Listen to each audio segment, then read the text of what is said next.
Today I'm going to explain what Model Context Protocol is without the hype and without the fluff. This video is for complete beginners, so even if you guys have never typed a line of code in your life, you're going to learn exactly what an MCP is, how it fits into your AI automation stack, and how to use it in practice. I'm going to end off with a real example inside of N8N. So my name is Ethan. I build AI systems for a living. I've scaled my AI automation company from 0 to 14 grand per month by implementing practical systems for clients that show real world value. So this is literally all I do every day.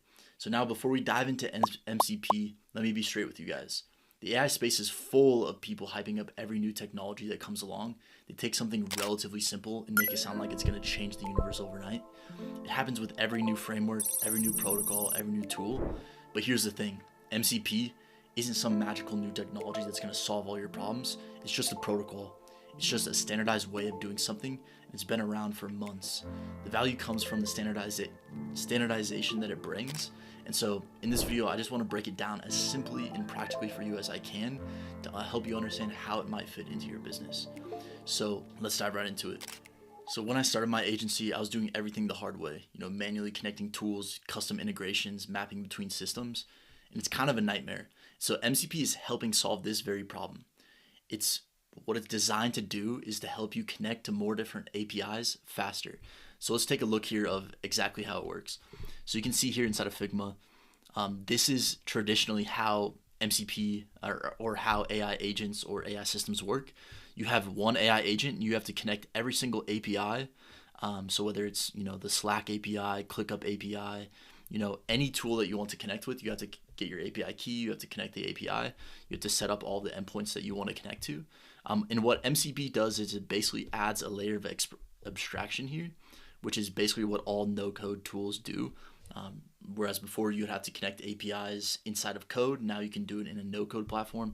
MCP adds one more layer of abstraction here to make it just even easier to connect to more different platforms. So what you can do here is you can add a model context protocol into your project.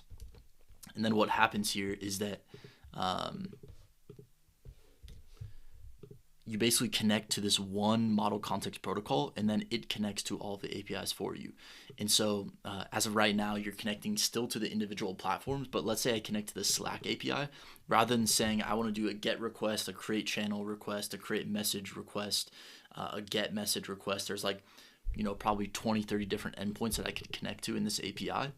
What model context protocol does is it lets me just have one connection to Slack, and then it lets the AI agent basically figure out what it wants to do once it connects to that API, right? And so now I just, instead of having 20 connections, I have one. And we're seeing more and more layers of abstraction on top of this, in that Claude is building out model context protocols, MCP servers, that are basically connecting to all of these apps for you so that you don't actually have to use the Slack MCP or the GitHub MCP, or you can connect to one MCP and have it a whole suite and slew of tools. It just is going to make AI agent building a lot easier over time. And so this is going to apply to any automation platform that you might be using. And so let's say we go into N8N here and I want to build out an agent. As of right now, I would have to connect to every single, let's say I wanted to build a Gmail agent. I'll go to the Gmail tool here. Maybe I have a send request. And then, maybe I have another request that's a get request. So I have it's going to connect here, the get request. Maybe I have a reply request. So I duplicate this here, connect it. This is like the reply request. I'm not going to build these all out for you because you kind of get the idea, but I had to connect to all these different services. The configuration is an absolute nightmare. And so how MCP changes the game here is that instead of creating and configuring individual nodes for every single function, you just connect to one MCP server that handles an entire family of functions. So let me show you how this works. So right now it's okay, I want to, work with Gmail. So I'm going to have all of these different requests. Then maybe I want to connect to Slack. I have all these different requests. And I'm going to have to send up dozens and dozens of different requests here. And so what MCP allows us to do is basically put all of these into a singular node, and then I can just have the Gmail MCP server And then anytime the agent calls Gmail, it figures out and classifies which one of the nodes to call and how to call it. So this is what it looks like in practice. This is the Airbnb MCP node.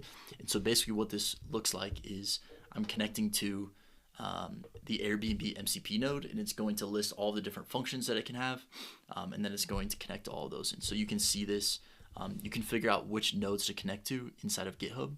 So if we go into MCP nodes here, into the repository, you can see that there's just going to be a bunch of different endpoints that we can connect to. And this basically allows us to say, like, okay, let me just connect to Airbnb or Firecrawl or, whatever one of these services we're using. And then as a result, I just connect it once and then let it go. And so that's one example. We can also set up our now custom MCP nodes. And so I'll kind of show you what this looks like. Let's say we go into here and we have MCP server trigger. So N8N now has the MCP server trigger, which basically allows us to, let's say the MCP node for, a specific service isn't available yet. What we can do is we can actually go in here, and what I was talking about before, we can actually create our own MCP node. So we can connect, 10 different Gmail triggers in here, and we can call this the, Gmail MCP Gmail node.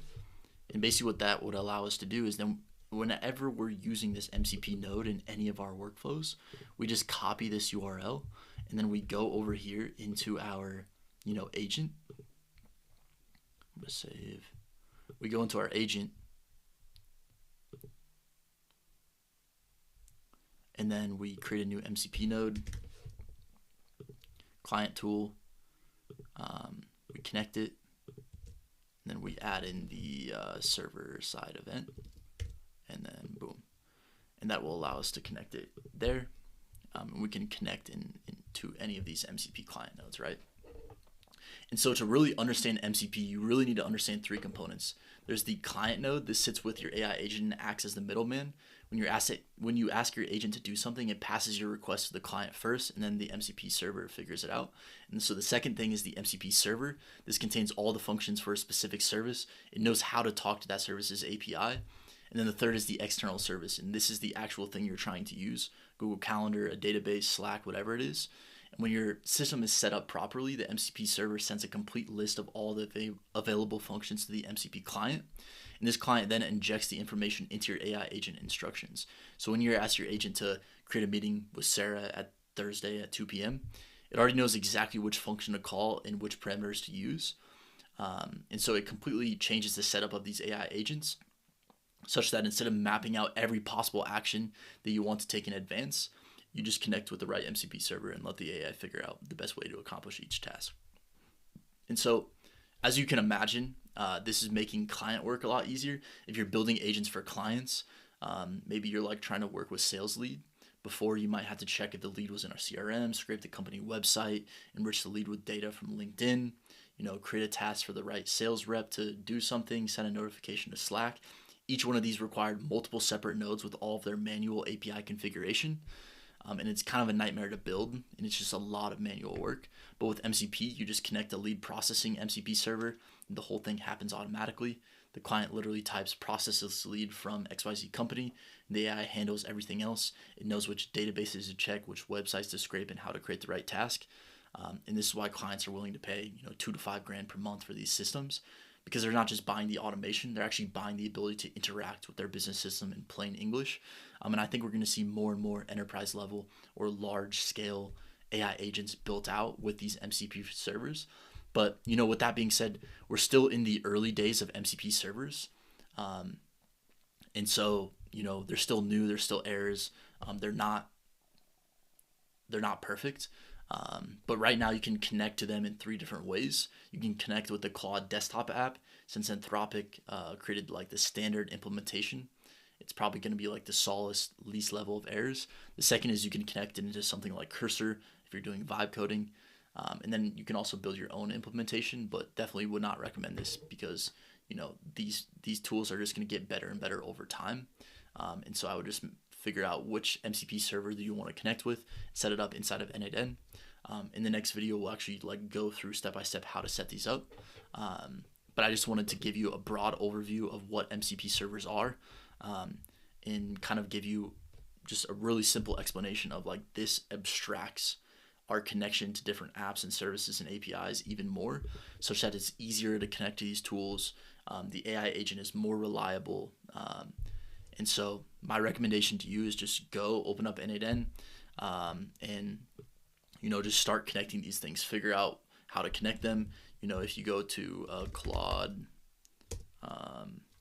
MCP GitHub, you can go to just like the main Claude MCP GitHub repository here.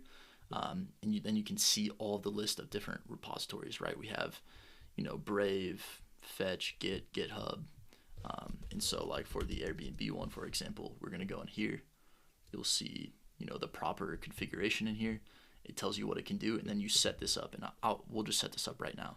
I'll set up the MCP server. So we're going to go to the MCP client tool. Actually, no, we're going to connect to the, not the client tool.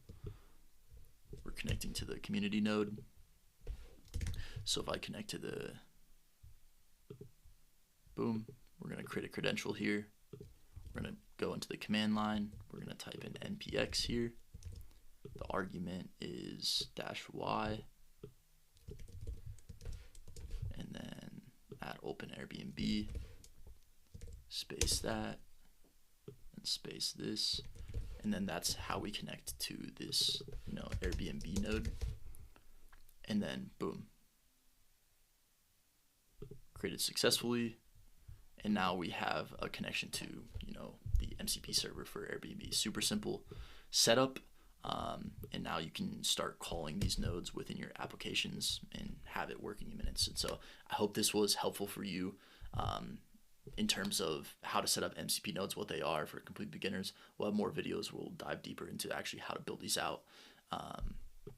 But if you want like a full understanding of how to build these out for clients and what clients are actually looking for, you can head over to the school community in the description, AI Agent University.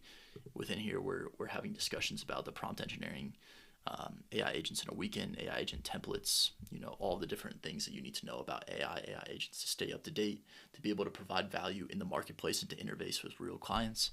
And so, yeah, hope you find value in that. And so thank you so much for watching, and I will see you in the next video.